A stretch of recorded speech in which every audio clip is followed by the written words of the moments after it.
Hi guys, welcome back to my channel. My name is Faith, and on this channel I do military videos, and just recently I started doing pregnancy related videos because I am pregnant and I'm very excited. And to be honest, pregnancy videos are so much more fun.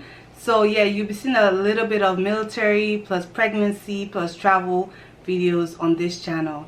If you're new to this channel, you're most definitely welcome, and if you have been on my channel and you're a subscriber, thank you for coming back, and I hope you enjoyed this video as much as possible. Today I'm going to be talking about my third trimester update. Whoa. There's so much stuff involved in the third trimester.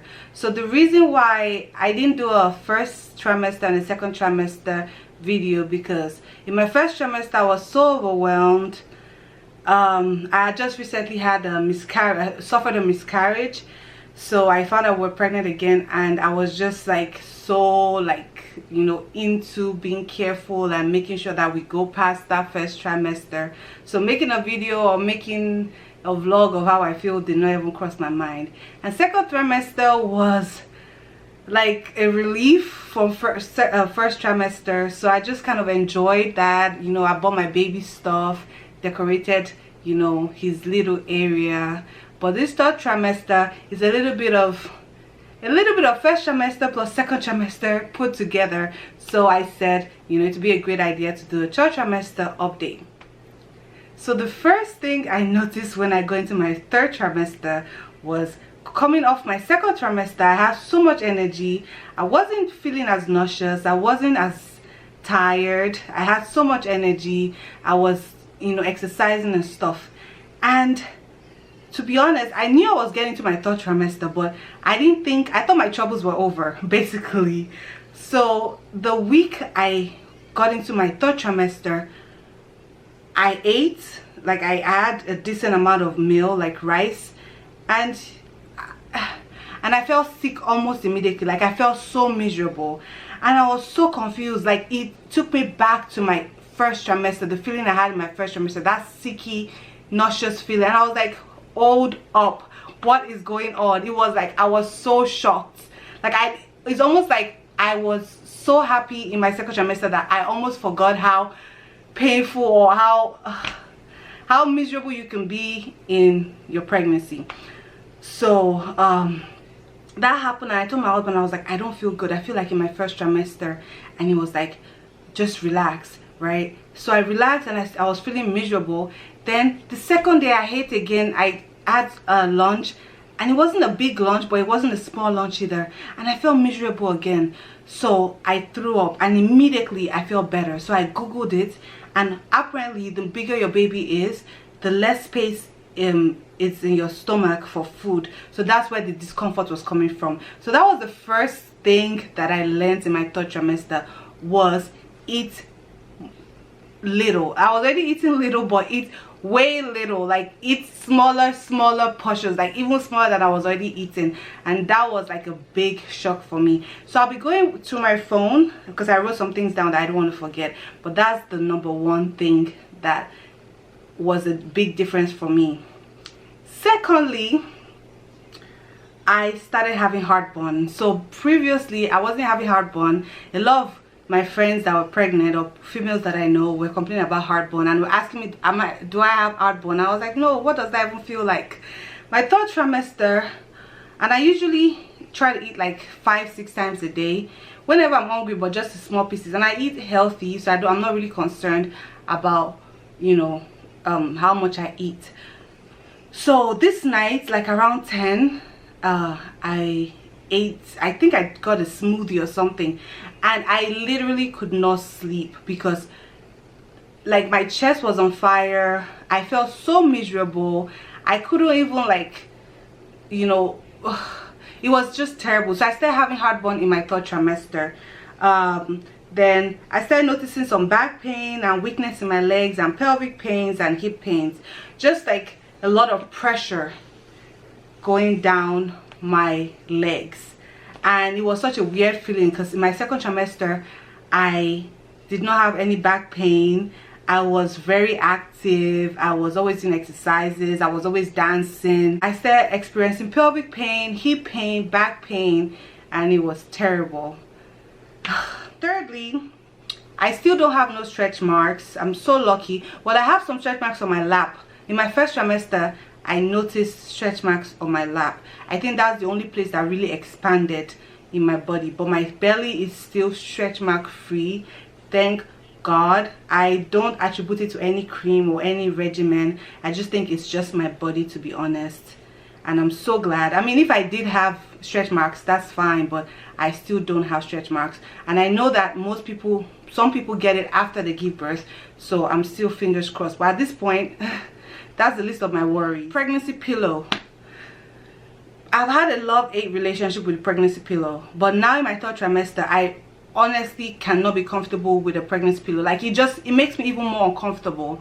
And I have two, so I'm like, why? And those things are so big, and we live in a small apartment, so I'm like, why do I have two pregnancy pillows? Because I bought one, then the hospital gave me one, and so after the one I bought, I wasn't even using anymore. Then I changed my doctor, and the hospital that the doctor is with provides free pregnancy pillows. So I was like, since it's coming from a hospital, maybe to be more comfortable. Terrible, whatever. So now I just sleep on the couch. I miss sleeping with my husband on the bed, but the couch just gives me more support because I can actually have like a solid back like support for me. And I think that's why the couch is so comfortable. Like when I sleep on the bed and I still used to like try, I would sleep really late, like 1 a.m. 2 a.m. and wake up to pee by like 5 a.m. and would not be able to go back to sleep. But now on the couch, I sleep 8-9 hours straight. So you guys can try sleeping on the couch. Just something. I don't feel like the pregnancy pillow has enough back support for pregnant females. Guys, the moment I got pregnant, I started spitting. Oh God. And the worst thing is that I still haven't found a pregnant female around me that had the same symptom. Like, I would always have spit in my mouth.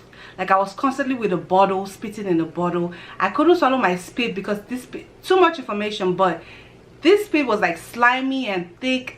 It was just terrible. And I asked my doctor back in my first trimester, like, when is this going to go? Like, what's going on? Is this something I can do? I was like, no, it's going to go in your, after your first trimester. No, for a good 28 weeks, I was constantly spitting. Like, it was so bad that I would choke on my own spit. That's how bad it was. But praise the Lord, somebody. My third trimester came. Well, it was closer to like my 34th, 35 week. I woke up, well, I went to work and I didn't spit, which was very weird. But I was like, you know what, maybe something's going on. Then it was in the evening and I told my husband, I was like, babe, I haven't spit today. Like, I haven't had spit in my mouth all day. And he was like, you sure? I was like, don't worry, just pass me a bottle, because I always spit in a bottle. I was just pass me a bottle just in case. I didn't spit. I have not spat since like my 35th week. Yeah. And I'm so thankful. That stuff made me so miserable. And so if you're still early in your pregnancy and you're a spitter like me, it has like a scientific name and I'll put it down below. But if you're a spitter like me, hopefully in your third trimester you don't have to suffer that anymore. I'm currently 40 weeks and the baby is not ready to come out. I would say, okay, my symptoms now, to be honest, is a lot of back pain. I'm having contractions. So earlier, like in my early 30 week, like my early 30s week, my doctor will ask me, are you contracting? I'll be like, I really don't know what that means. Like, I'll try to Google and YouTube what a contraction feels like, and I wouldn't get anything because I was so confused. I wasn't contracting at like 30 something weeks, but now my contractions feel like, when I have contractions, I have to pause. Like, if I'm walking, I have to pause. It's like a tightening. And I feel like the reason, I think I was contracting earlier, but it wasn't intense. But now it's more intense. Like, it's not painful. It's just a weakening, like it's a tightening, so it causes, for me, it causes a weakening in my legs. So I have to sit down, then I make sure I breathe, and I think I've been really good with my breathing. And yeah, I've been having contractions, I've been having back pain, I'm waddling a whole lot more, I'm peeing a whole lot more. Baby is moving, but he's there's no space for him, so he's like moving really slowly and just weirdly. It just feels weird. I'm just like, bro, if you're not comfortable, come out already, like, for real. But yeah, and the last time I went to my doctor, I'm still not dilated, I'm still not effaced, none of that good stuff. So right now I'm taking evening Primos pills, I'm eating dates, I'm taking some tea, I'm taking the organic raspberry leaf tea, because I heard that those things would help, you know, induce labor. And I haven't noticed anything different. I have an appointment soon, like my 40-week appointment, and the doctor says she's gonna check, she's gonna do an ultrasound and see how big baby is. And I don't know what that would, you know, I don't know, you know, the outcome of what that would be. But I feel like if he's not ready to come out soon, I might have to be induced. So I'm waiting on that. Me and my husband are ready to have this baby. We're ready to welcome him into the world. Everything is ready for him, so he needs to be out soon. Another thing with the third trimester is I was so worried about baby being head down. Like, that was such a big struggle for me, and I feel like I've been so calm for the most of my pregnancy, but I just wanted baby to be head down. And the funny thing is that I had 2 ultrasounds and baby, okay, the first time baby wasn't head down, but the second one baby was head down. But the funny thing was, like, the way, because you're not a doctor, because I'm not a doctor, I don't really know like how babies are positioned. So I would feel him kick on the 2 sides of my belly, so I was always worried that he was breached, right? And I never felt like a movement downwards, you know, towards my pelvic area. So I always thought this baby is breached. I don't want to have a C-section if I don't have to, right? Then I went to the doctor and they did like a real quick ultrasound just to see if his head is down, and his head was down. So let me explain, because I had a friend that was worried about her baby being head down or breached. So baby's head is, you can't see my belly, but let me stand up. So baby's head is here, right? And from what the doctor explained, his butt is here, then his legs are here, right? So his hands are here. So that's why you feel like movement here, because his butt is moving, and sometimes he flips. Can you imagine? This boy has so much space that he flips to the other side. So you feel his belly here and you feel his legs here. That's usually what babies do, not that they're breached. Most times you're not breached or whatever. So if you're feeling that, I mean, apart from confirming with your doctor, but just let me ease your mind and tell you that your baby might be head down. And the doctor said don't worry about baby's position before the 34th week. After the 34th week, they can start worrying about it, or, you know, trying to do exercises that would put baby back heads down. But yeah, then another thing is my baby hasn't dropped. I have no idea. Like, those are just the worries. Like, at 40 weeks, seeing other mamas giving birth already, I'm happy for them. One of my friends that we used to, she's a battle buddy of mine in the army, she was a week ahead of me, and we used to do like morning exercise together. And this girl had given birth since April. she don't have her twins. Her twins are like adults now. She had her twins April, and I was a week behind her. So that kind of, you know, there's that anticipation that, oh my god, this girl gave birth already, I want to give birth. And you go to all these mommy blogs and you see people saying, oh, I'm due this time but I gave birth this time, and you're like, why me? Why is my baby so comfortable? So my worry now is how to make baby uncomfortable in my belly so he can try his best to, you know, leave because his lease is over. So what I do is I walk, and like I said, I take the evening primrose oil, evening primrose pills, the raspberry leaf tea, and eat dates. And there's nothing else I can do. I use a medicine ball and bounce on it and rotate my hips and all of that good stuff, but at this point baby boy might have to be induced. Thing I would say is in my third trimester, because I bought most of my baby stuff in the second trimester, but my third trimester, I feel like, I don't know, I've kind of matured in this mommy business that some of the things I bought, I'm kind of regretting them. For example, we bought a Duna car seat, and we returned it because in my second trimester I was watching so much YouTube videos and we're like, oh, this shit is the bomb and da da da. But as I kind of matured and I kind of came into myself as a mother, soon to be mother, I kind of saw the impracticality of it. Like in 6 months, this expensive $500 stroller, I will not be able to use it again. So I returned it and got another stroller that will last us way longer. So there are a few things I'm seeing and I'm like, I shouldn't have bought it, but the only thing I returned is the Duna for now. So yeah, I'm going to make a video after I've given birth and my baby's a few weeks. I'm going to make a video on like baby essentials and my regrets. But I feel like, I won't say you should wait till your third trimester to buy stuff, but definitely look at the practicality of the things you're buying, because it's money you're spending anyways.